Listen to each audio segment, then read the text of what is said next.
Sa amin and 10 ng umaga. So on the way kami ngayon sa Toyota Edmonton para ipa-maintenance yung sasakyan namin. So pang ilang maintenance na natin, love? Second. Ang second na daw, and Almost 1 year na siya sa amin. almost 1 year na. Ilang ano na lang? October 31st last year. Okay. So konti na lang, mag-1 year na sa amin si Rola. 16,000 something. 16,000 kilometers na siya. So gusto kasi ni Wasis every 8,000 kilometers pinapa-maintenance na. And wala pa siyang 1 year actually. Madami-dami na siyang tinakbo. So ayun, samahan nyo kami guys. Let's go! Let's go!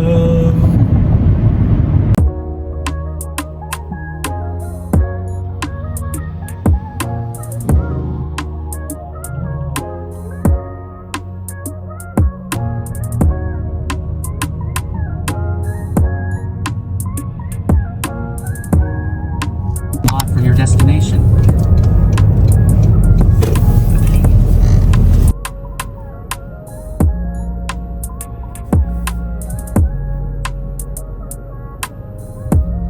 So nandito na kami guys.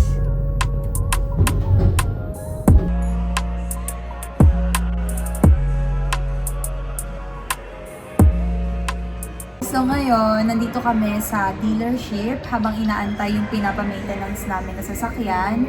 So habang naghihintay tayo, itry natin tong binili namin na Holy Land Lark A1. So ito yung sound niya kapag wala pa yung mic. So maririnig nyo Sa background, merong music. And then Tapos, mga tao naglalakad. Yes. So Yan. ito yung tunog niya ng wala pang Nang mic. wala. So ngayon itry naman natin ng meron itong mic. So love, do the honor. Let's do this.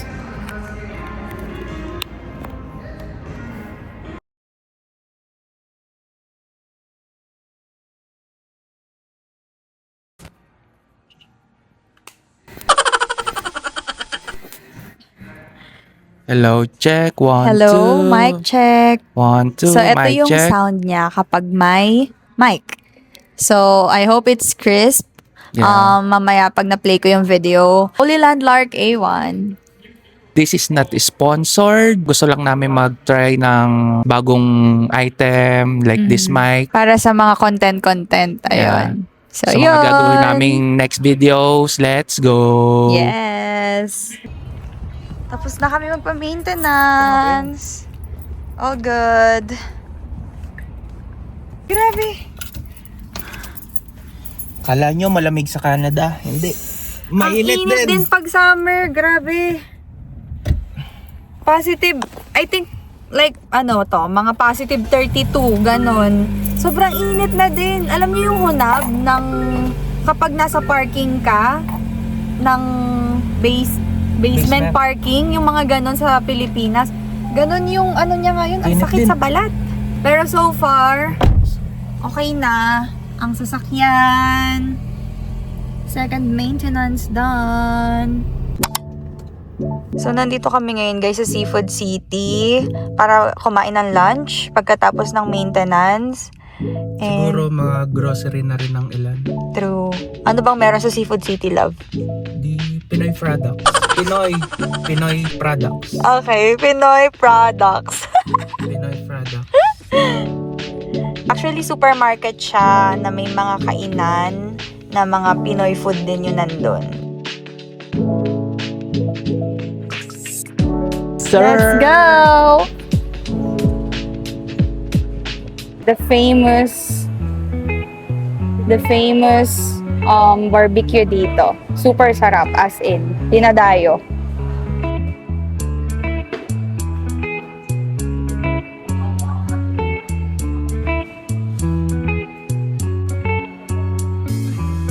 Remember the days we were young, wild and free.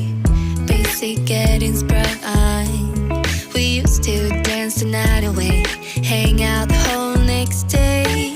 1 pound po ng chicken skin.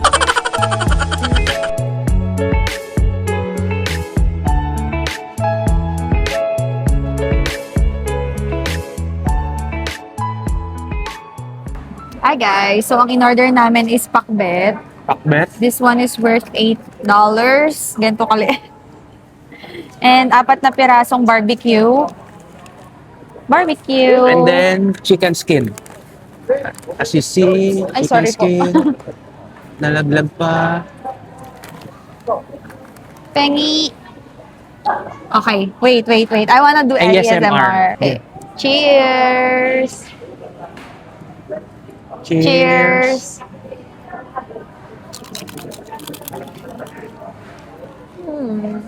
Grabe yun. Si OA. Sana maganda yung tunog.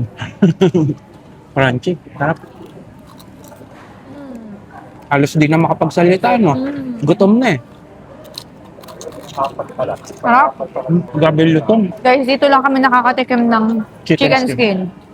Sa Seafood City. Bumabiyahe pa kami ng 1 hour para lang dito sa chicken skin. Yeah. And actually, yung barbecue naman, pretty common. Common naman siya sa amin. Barbecue. So, $16, 4 na pirasong ganito kahaba. So pumapatak siya ng $4 isa. Let's go. Up. Grabe yun. Up talaga. Lambot. Sarap. Marami rin dito ang tindang ulam. As in, puro Pinoy na ulam. Ganon. So pakbet para may pangontra. Gusto ko sana sa pakbet yung may mga sabaw-sabaw na ano eh. Ay! Bag. Yung natunaw na ano. Alam mo yung natunaw na kalabasa na? Iba yung sarap pag gutom. Grabe talaga to, chicken skin. Grabe yung lasa. Grabe yung lutong. Lasang Pinas. So yung barbecue niya, very very Pinoy style. Di ako nakain ng okra. Kain ko. Nakakatuwa dito guys. Sobrang daming Pinoy. Narinig niyo ba yun? Actually, hindi lang Pinoy. Marami na rin ibang lahi na gusto yung pagkain Pinoy, which is nakakatuwa, di ba? Pag may ibang lahi na tinatry or dinadayo yung pagkain natin, nakaka-proud kaya. So, yung presyo pala ng chicken skin, guys, Almost 50. $17 per pound. Tapos ito, isang bag, $14.36. Pang ilang araw na namin to. Wait lang. Baka mapagalitan tayo nila mama. Akala lagi tayo nagaganto. Bira lang po kami makatikim nito kasi po ang layo. Malayo. Wala, gusto ko ng rambutan. Guyabano ba to, Atis? Lab. Guyabano ba to? Gaya ba ano? So yan, meron po ditong durian, guys. Halos lahat din naman ng prutas tsaka gulay. Parang meron naman dito. So guys, ito nga pala yung presyo ng kalamansi dito. Tingnan nyo naman, ilang piraso? Gold. $10 halos. So that's 400 pesos. Gold ang Super kalamansi dito. mahal. So, more on lemon ang ginagamit namin. May puso ng saging, guys. Sobrang favorite ko to. So guys, may tinitinda rin ditong taho na ikaw na yung magagawa. Though, ikaw na yung magmi-mix, pero naman na siya. Parang prep na siya. That's $8.29. So yan. Kukuha tayo? No. Gusto ko yung taho na yung Mainit. hinahabol mo. Hinahabol. Oo, hinahabol mo, hahanapin mo yung wallet ng mama mo. Tapos paglabas mo, nakaalis na. Malayo na siya. Ganon. Yun yung gusto kong taho. Ayoko na ako yung gagawa.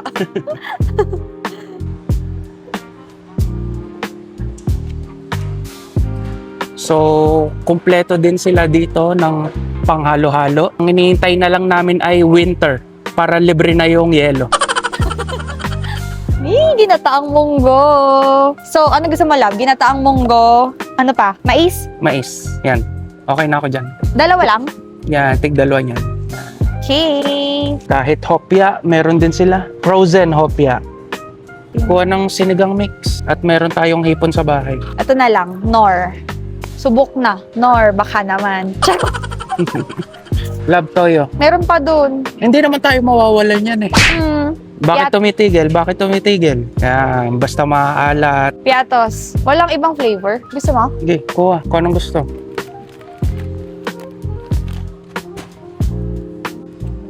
Guys, Merong hindi na pagbigyan. pwede na pagbigyan. Nakabukod. Nasa likod.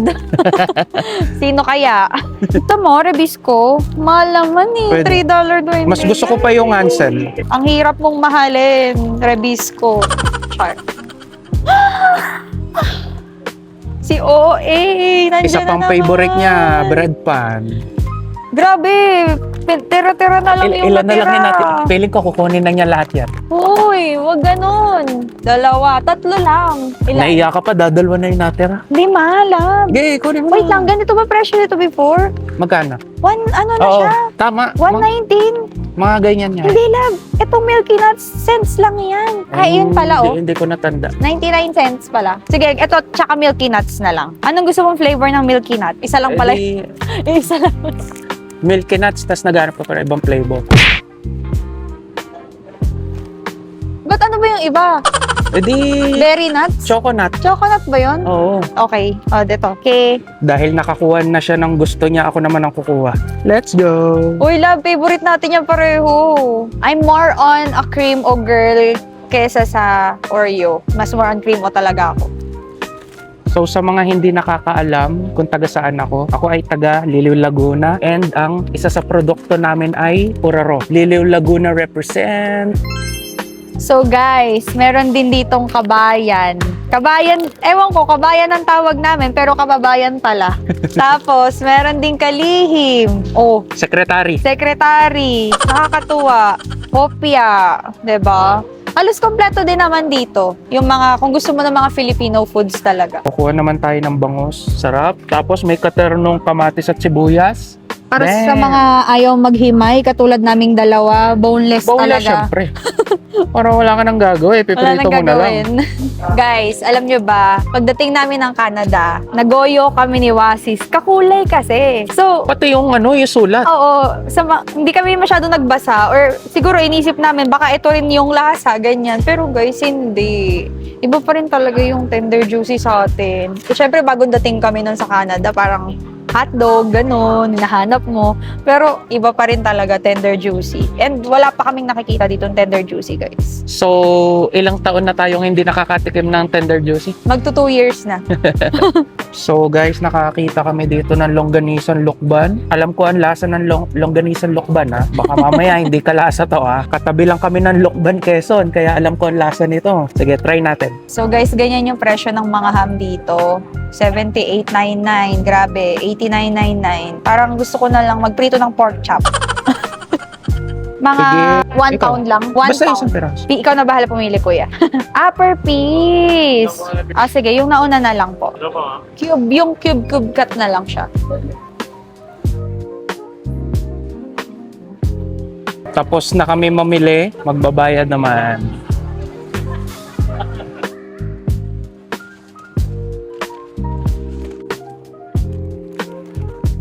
So, kuha tayo yung ensaymada. Quality yan. Sarap. Magkano yung ganyan, love? $10. Oh, tara. Sarap to. Tapos na kami mag-grocery, guys. Sobrang init. Grabe. Init. Summer pa din. Saan ka nag-park? Ayun lang sa malapit. Saan tayo, love? Uwian na.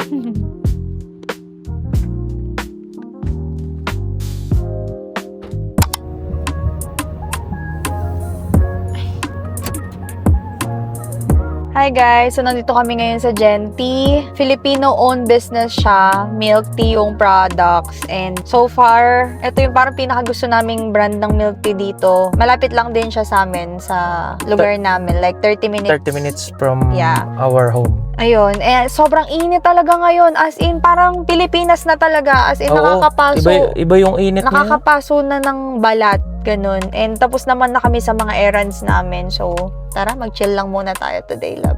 Let's go. Black sugar, love, dito. Order po ng isang honeydew, tsaka black sugar boba. Black sugar boba and honeydew. Apo. Tireg. Apo, pareho. Thank you po. Cheers. para sa mainit na panahon. Sarap. Ito yung ano namin. Go to milk tea house. Malapit lang siya sa bahay namin. 30 minutes drive. So, meron naman po ditong Coco, may Gongcha, may Macau Imperial. Pero kasi malalayo, like 1 hour drive galing sa bahay namin. So, pero so far, ito pa rin talaga. Mas masarap kaysa doon. Di ba, lab? Orange flavor. Saan ito? Wait lang, may kalasa siya. Parang yung mga ano natin nung bata. Ano yun Hindi eh? ba frosty? Parang gano'n nung bata tayo. Gusto ko siya, maasim-asim.